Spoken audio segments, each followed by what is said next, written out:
Good morning 7th class. यहाँ पर हमारा थर्ड चैप्टर हिस्ट्री का लास्ट लेक्चर बनाया जा रहा है बच्चों।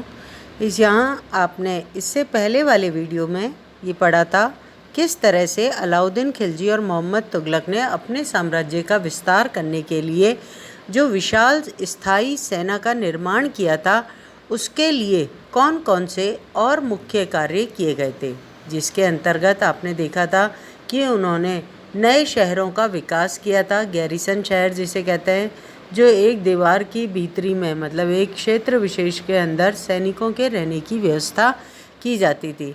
इन सैनिकों को वेतन दिया जाता था। सैनिकों के वेतन कम मात्रा में होते थे, तो ऐसी स्थिति में अलाउद्दीन खिलजी के द्वारा बाज़ार में, दिल्ली के बाज़ार में वस्तुओं की कीमतों को भी निर्धारित कर दिया गया था। कोई भी व्यापारी यदि कीमत से अधिक दाम वसूल करता था तो उससे कठोर कार्रवाई की जाती थी।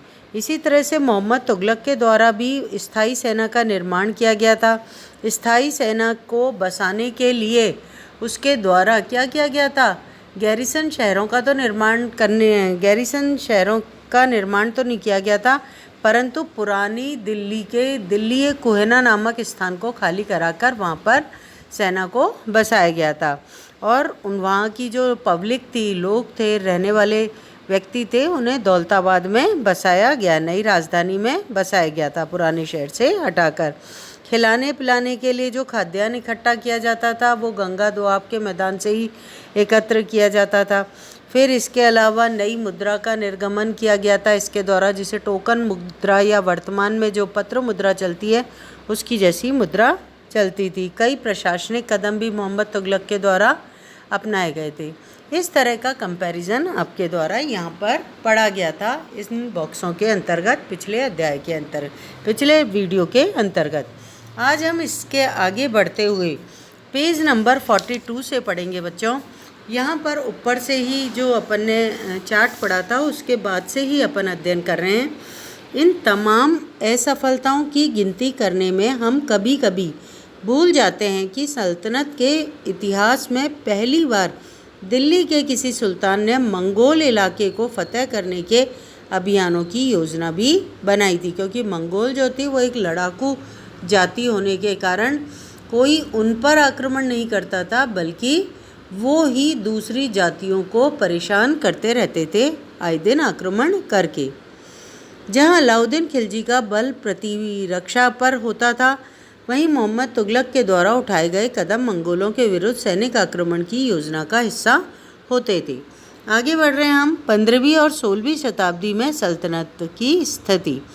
तालिका 1, फिर से वो जो चार्ट स्टार्टिंग के अंदर दे रखा था, जिसमें 5 वंशों की स्थापना 12वीं शताब्दी से लेकर 15वीं शताब्दी तक के मध्य भारत में हुई थी, उसका अध्ययन एक बार फिर से देखें। अपन उस तालिका को फिर से देखेंगे। आप पाएंगे कि तुगलक वंश के बाद 1526 ईस्वी तक दिल्ली और आगरा पर सैयद और लोदी वंशों का राज्य रहा था। तब तक जौनपुर, बंगाल, मालवा, गुजरात, राजस्थान और पूरे दक्षिण भारत में स्वतंत्र शासक उठ खड़े हुए थे।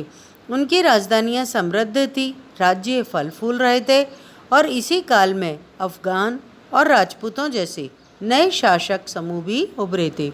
इस काल में स्थापित राज्यों में से कुछ छोटे तो थे पर शक्तिशाली थे, और उनका शासन बहुत ही कुशल और सुव्यवस्थित तरीके से चल रहा था। शेर शाह सूरी, जो 1540 से 1545 में बिहार के अपने चाचा के एक छोटे से इलाके के प्रबंधक के रूप में काम करना शुरू किया था, और आगे चलकर उसने इतनी उन्नति कर ली थी कि मुग़ल सम्राट हुमायूं, जो 1530 से 1540 और 1555 से 1556 में शासक बना था दिल्ली सल्तनत का, तक को चुनौती दे दी थी और उसे परास्त भी कर दिया था। शेर शाह ने दिल्ली पर अधिकार करके स्वयं अपना राजवंश स्थापित किया। सूरवंश ने केवल 15 वर्ष 1540 से 1555 तक शासन किया था, लेकिन इसके प्रशासन ने अलाउद्दीन खिलजी वाले कई तरीकों को अपनाकर और उन्हें और भी चुस्त बना दिया था। महान सम्राट अकबर 1556 से 1605 ईस्वी तक जब बैठे थे गद्दी पर, ने जब मुग़ल साम्राज्य को समेकित किया था, तो उसने अपने प्रतिमान के रूप में, मतलब अपने आदर्श के रूप में, अपने मॉडल के रूप में शेर शाह के प्रशासन व्यवस्था को ही अपनाया था। जैसे बच्चों, हमारा भारत जब स्वतंत्र हुआ था 1947 के बाद, तो भारत के द्वारा भारतीय संविधान के अंतर्गत या भारतीय राज व्यवस्था, भारत का प्रशासन, भारत की आर्थिक सामाजिक व्यवस्थाएं जो ब्रिटिश शासनकाल के दौरान थी, उसी को ही हूबहू अपना लिया गया था काफ़ी अधिक क्षेत्रों के अंतर्गत। तो वही चीज़ यहाँ पर ये हम कहेंगे कि जब अकबर ने अपने शासन को इतना लंबा चलाया था, तो उसके द्वारा शेर शाह सूरी के द्वारा जो प्रशासन व्यवस्थाएं स्थापित की गई थी मुग़ल सल्तनत के द्वारा, उन प्रशासन व्यवस्थाओं को हूबहू अपना लिया गया था, क्योंकि शेर शाह सूरी ने बहुत अच्छे शासक प्रबंधक के रूप में कई अच्छे कार्यों को संचालित किया था और उसका प्रारंभ किया गया था उसके द्वारा। नेक्स्ट पेज पर चलते हैं। यहाँ पर बेटे 3 श्रेणियाँ, ईश्वरीय शांति, नाइट और धर्मयुद्ध, इसके अंतर्गत आपको सामान्य जानकारी दी गई है। ईश्वरीय शांति से मतलब भगवान, और यहाँ पर इसको अपन पढ़ते हैं तभी आपको अच्छे से समझ में आएगा बेटे। 3 श्रेणियों का विचार सबसे पहले 11वीं शताब्दी के आरंभ में फ्रांस में सूत्रबद्ध किया गया था। इस लाइन को नोट कर लो, 1 नंबर का क्वेश्चन है ये। 3 श्रेणियाँ जिसका विचार सबसे पहले कहाँ से आया था? फ्रांस से। और कब आया था? 11वीं शताब्दी में। इनके अनुसार समाज को 3 वर्गों में विभाजित किया गया था। पहले नंबर पे प्रार्थना करने वाला, जैसे हमारे यहाँ पर ब्राह्मण वर्ग होता है, जैसे हमारे भारत के अंदर ब्राह्मण वर्ग होता है, उसे हम क्या कहते हैं? पूजा पाठ करने वाले वर्ग की श्रेणी में रखते हैं। ऐसे ही वहाँ के समाज को 3 वर्गों में विभाजित किया गया था। पहला वर्ग प्रार्थना करने वाला, दूसरा वर्ग जो था वो आपके युद्ध करने वाला, और तीसरा जो वर्ग था वो आपके खेती करने वाला था। मतलब एक तो आपके ब्राह्मणों का प्रभुत्व होना चाहिए समाज के अंदर। फ्रांस में 3 वर्गों में जो विभाजन किया गया था। दूसरा सेना जो क्षत्रिय वर्ग के अंतर्गत आती है, और तीसरा खेती करने वाला किसान। तीनों वर्गों में समाज इस प्रकार विभाजन को ईसाई धर्म का समर्थन भी प्राप्त था। मतलब उसे धर्म से जोड़ दिया। ये जो समाज का विभाजन था, इसे किसके द्वारा जोड़ दिया गया? धर्म से जोड़ दिया गया। और ये कहा गया ईसाई धर्म भी इस चीज़ का समर्थन करता है। इस विभाजन से ईसाई धर्म को समाज में अपने प्रबल प्रभाव को और भी दृढ़ करने में सहायता मिली थी। इसी विभाजन से योद्धाओं का एक नया समूह भी उभरा था। इस योद्धाओं के समूह को नाइट कहा गया था। इन योद्धाओं को नाइट कहा गया था।